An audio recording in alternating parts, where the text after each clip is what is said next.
Hello, and welcome to the Love Your Work Life podcast. I'm your host, Elissa Shuck. Whether you're going for that next promotion, looking for a job, or making a career pivot, I'll teach you how to navigate it all so you can have the career you want.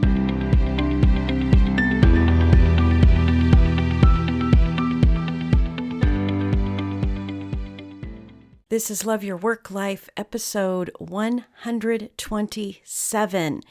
If you've been listening to me for long, you know that I am big into leveraging your strengths.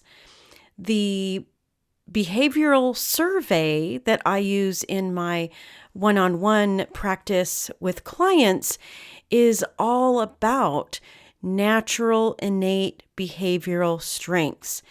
It is about what makes you tick as a human.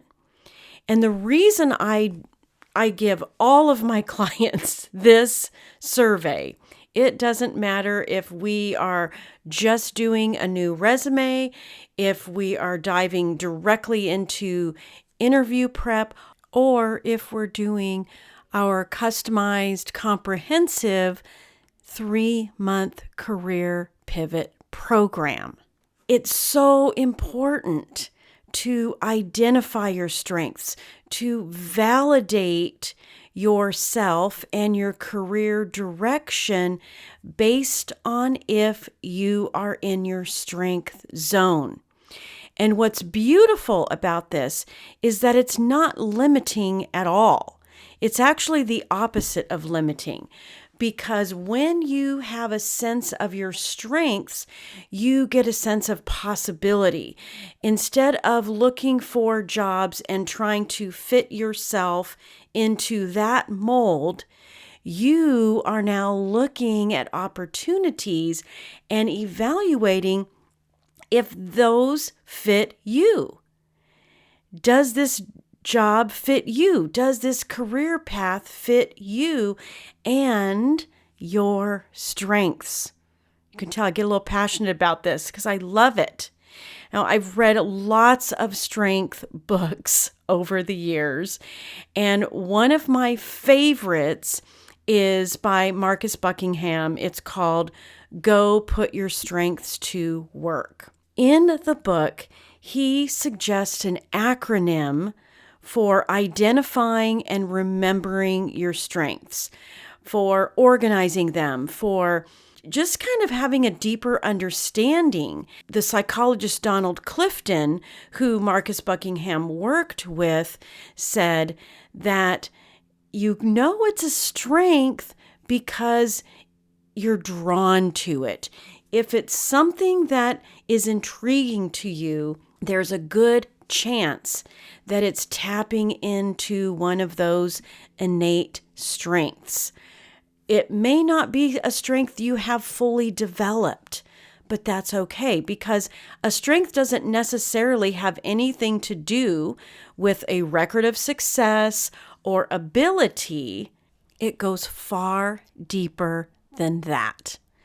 And the acronym that Marcus Buckingham suggests to help identify and organize these strength zones is SIGN, S-I-G-N.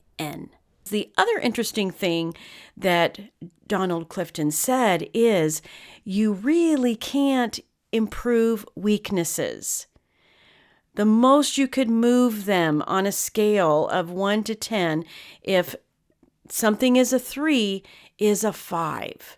You might get it to average, but how cool is it that with some time, attention, and dedication that you could move something that's a 6 to an 8, maybe even a 9. So let's take a look at this acronym SIGN and what that means for identifying, remembering, organizing, and putting your strengths to work, as he says in the book title. S stands for success. And this isn't just what you're good at. This isn't just areas where you have created success and results, Proficiency may not be a part of it either. It certainly isn't the complete picture. You might be very proficient. You might be very good at it, but hate it. I work with clients on this all the time. They're involved in some aspect of work or an area in their career that just doesn't feel good. Just because you can do it doesn't mean you have to keep doing it or that you should do it. And if it feels awful, then it's probably not a strength. It's probably an adjustment that you're making to your natural behavioral strengths to fit in, to get something done. Sidebar, another really cool thing about that behavioral assessment that I have all my clients participate in, it has a whole section about the adjustments that you're making in important areas of your life. And when you are going against the grain of your strength, it causes stress and energy drain. A good clue here. So the opposite must be true. When you pay attention to how you feel, when you get into a flow state, when doing this thing, this activity just feels good, that's what success looks like. Grab a hold of that, my friends. Success is when doing that activity, it actually feels good. What a wonderful new definition of success. Yes, we're in jobs. We've got to create results. We've got to have accomplishments. But when you marry an accomplishment and a result with feeling good, that is success. And that is a key to helping you identify those strengths. Just because you know how to do it doesn't mean that it is successful when we define success with the added element that it actually feels awesome. All right, the second one, the I in sign, is instinct. Now, this is really interesting. I think this taps into a little bit of what Donald Clifton was saying when he said, what are you drawn to? What activities repeatedly get your attention? You may be lacking in skill and experience, but your instinct keeps taking you to something over and over again. In my career, one of the things I can identify with very strongly when it came to instinct was marketing. I just had to learn everything I could about marketing and branding and how to communicate and how to integrate beautiful design aesthetics into marketing campaigns. What would attract people? What would engage people? What would draw people in? I am the person that will go into a bookstore, well, online or physical, let's be real here, and absolutely judge a book by its cover. I will pick things up based on how beautifully designed the cover is. It doesn't even matter what the topic is. I'm attracted to beautiful wine labels. These are the kinds of little things that you can also pay attention to. What are you drawn to? What feels kind of instinctual about the activities that you want to be involved in, the kinds of things that are attracting you, pulling you towards. This is instinct. It's deeper. It's deeper than the surface success that you may be experiencing. Pay attention to your instincts. The G in the acronym is growth. Now, you know I love some science-y things from time to time, and one of the interesting things about growth is that Growth is easy when we are building on the infrastructure that already exists in our brains. Those synaptic connections in areas we already have built up, it's easier to extend, to branch out on that infrastructure, on those synaptic connections when they already exist. This is why me branching out to design, marketing, and branding felt so easy, is because I already have a strength in the area of art. That is a strength I spent time on. That is a strength and skill I developed. So naturally, the connections to that would have provided opportunities for growth. Why do we think creating a new habit is so hard? Because we don't have an infrastructure already built for that habit. But what I'm talking about in terms of growth relative to your strengths is to notice that when you are leveraging a strength and you're growing that strength, you can look for clues that your brain is actually building on something that already exists. And here's how. It feels easy. It feels like you're not even trying very hard. There's a certain interest and even inquisitiveness associated with this area of growth. It's an activity that you want to go deeper into. You want to research it. You want to refine it. You want to learn how to do it better, get it better, all of those good things. It feels like true happiness. That's a quote from the book. And I don't know about you, but I have found those moments of true happiness was managing a team as a middle manager, squished in between the needs of my team and the instructions and edicts and new strategies coming down from executives. Hard? Yes. But I'm telling you, managing people felt like true happiness to me. Seeing other people achieve their full potential feels like true happiness to me. Coaching someone and giving them the aha moment when they say something brilliant, off the cuff even, when we're practicing interview questions. True happiness. Look for the true happiness in yourself, in the things that you do day by day. I'm telling you, they are there. If they're not, well then maybe that's also an epiphany moment for you. You deserve to be in your strength zone.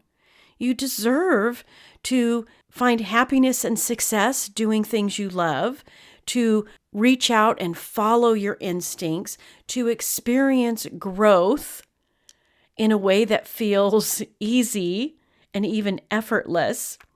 Flow research, which is another cool area that I love to take a peek into from time to time, demonstrates that happiness and concentration are very closely linked. Flow is the state that you get in when you're concentrating so hard, but it feels really effortless. Surfers are really good at this.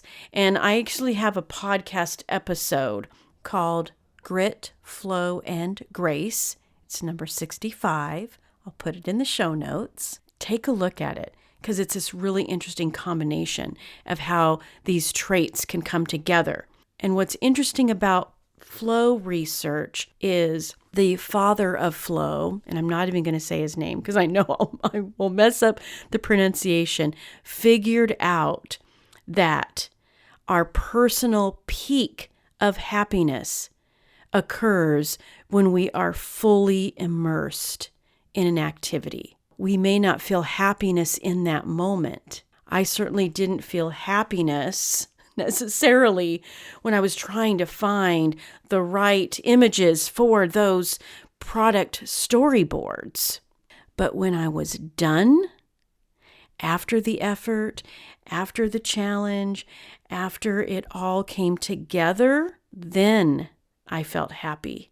It lines up perfectly with what flow research uncovered. You're deep into it. It feels like a challenge, but when it's done, it feels good. The happiness happens. That's how you know you're in a strength zone. Which leads us to N, need. Does the activity, does the interest, does what you are participating in fill an innate need? How do you know if it's fulfilling a need? Well, you know because it feels authentic. You know because there's just something about it that feels correct. It has a certain rightness about it. It's when you feel most like yourself. It's when you feel you're at your best. The first time I ever did a keynote on stage, it happened kind of suddenly because there was a restructure in the company and suddenly I was put in a new role, a promotion that I never thought I would get in a million years because of the previous company structure. But when it was restructured, I was bold. I went to the interim CEO. I said, I want that job. They moved me into the office.